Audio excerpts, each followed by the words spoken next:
Salve pessoal, beleza? E aí, vocês estão preparados para a gente pautar uma polêmica aqui no canal? Pois é, então vamos lá falar da PEC 3 de 2022, que ficou conhecida aí como a PEC da privatização das praias. Mas será que a PEC quer privatizar ou não? A direita, ela tem razão ao acusar a esquerda de não se preocupar com os mais vulneráveis? Bem, então, nesse duelo de narrativas entre os dois polos, a gente vai aqui, humildemente, tentar explicar o que é que está em jogo em toda essa confusão. E, pessoal, eu prometo para vocês que eu vou entregar uma pérola, um negocinho sobre o Flávio Bolsonaro envolvendo essa PEC que nós vamos discutir nesse vídeo. Antes de mais nada, o que afinal essa PEC prevê? Segundo a redação proposta pelo deputado Arnaldo Jordi, do Cidadania do Pará, à época o PPS, a PEC ela extingue o Instituto do Terreno de Marinha e seus acrescidos para dispor sobre a propriedade dos imóveis. É isso que diz o texto. Na prática, o que isso significa? Isso significa que, caso a PEC, que está na CCJ do Senado, se ela for aprovada, esses imóveis que hoje estão em área de marinha e os seus acrescidos, que já superam aí em torno de 560 mil imóveis em pessoa física e pessoa jurídica, segundo a Secretaria do Patrimônio da União, que é o órgão gestor dos terrenos da Marinha, eles passarão a ser propriedade daqueles que ocupam esses imóveis nessas áreas hoje. Essa PEC ainda prevê que, caso ela seja aprovada, as áreas de marinha que hoje pertencem à União, elas passariam ao controle dos estados, municípios e até de pessoa jurídica.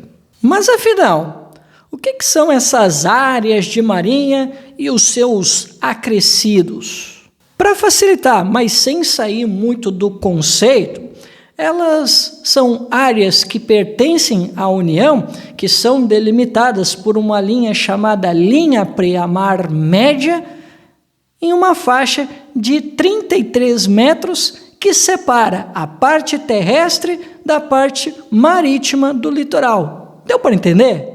Já os acrescidos eu considero um pouco mais fácil de explicar. Eu diria que eles são uma espécie de um prolongamento dessas mesmas áreas de marinha, que podem ser naturais ou artificiais, como, por exemplo, os aterros. E aí eu cito o caso do Centro Histórico de Porto Alegre, que só existe porque lá houve um aterro. Ou podemos pensar nos moles, como é o caso de Passo de Torres, em Santa Catarina, que serve tanto para o acesso ao farol, como também como uma barreira natural na cidade. Esses são os exemplos que eu tenho em relação aos acrescidos. Conseguiram entender a ideia? Agora, vamos falar um pouco sobre esquerda e direita, o que eles estão dizendo sobre a PEC, quais são as suas razões e os problemas que eles apresentam nas alegações deles.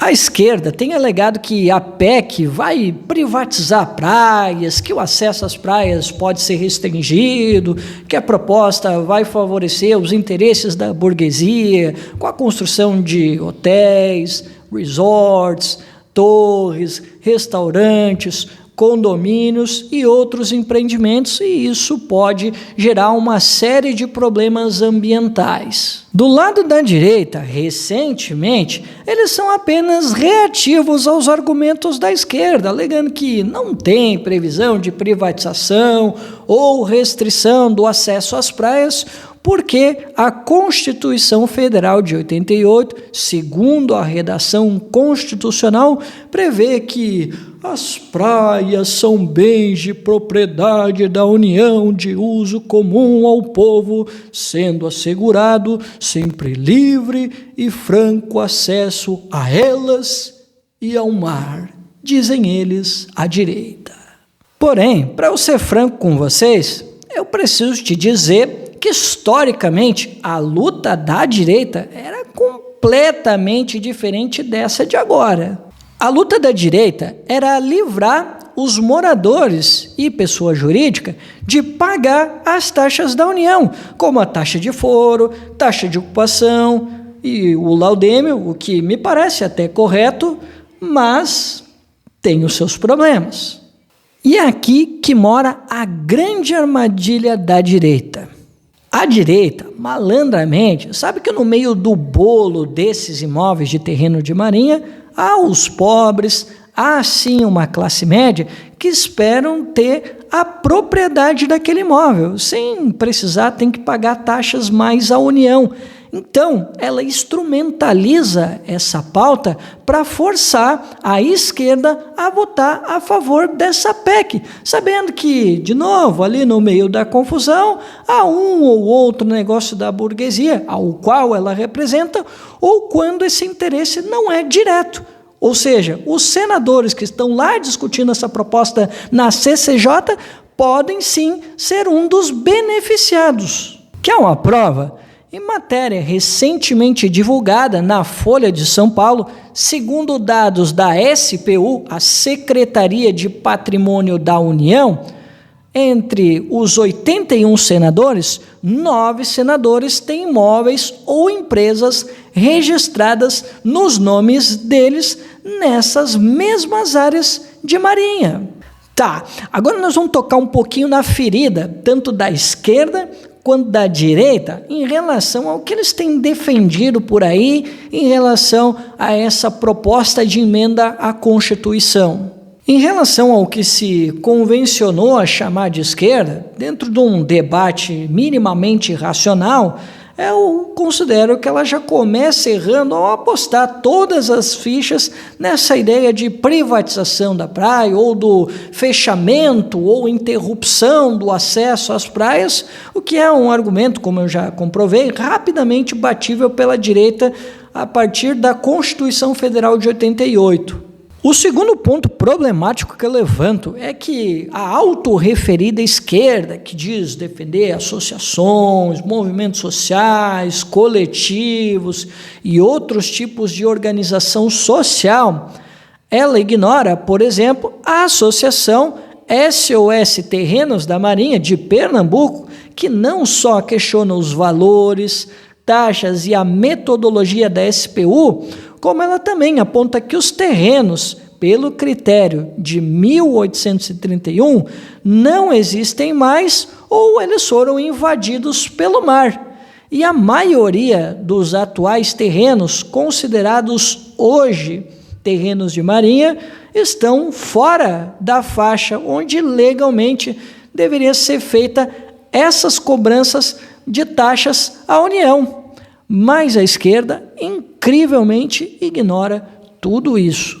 Já em relação à direita, como eu disse anteriormente, me parece haver uma causa justa quando nós lembramos de municípios com sedes em ilhas costeiras ou oceânicas, como a capital do Espírito Santo, Vitória, que, segundo o ex-senador Ricardo Ferraço, 2/3 da população da capital tem de pagar os impostos municipais e mais as taxas à União. E não é muito diferente a situação em algumas outras capitais, como Florianópolis e São Luís do Maranhão.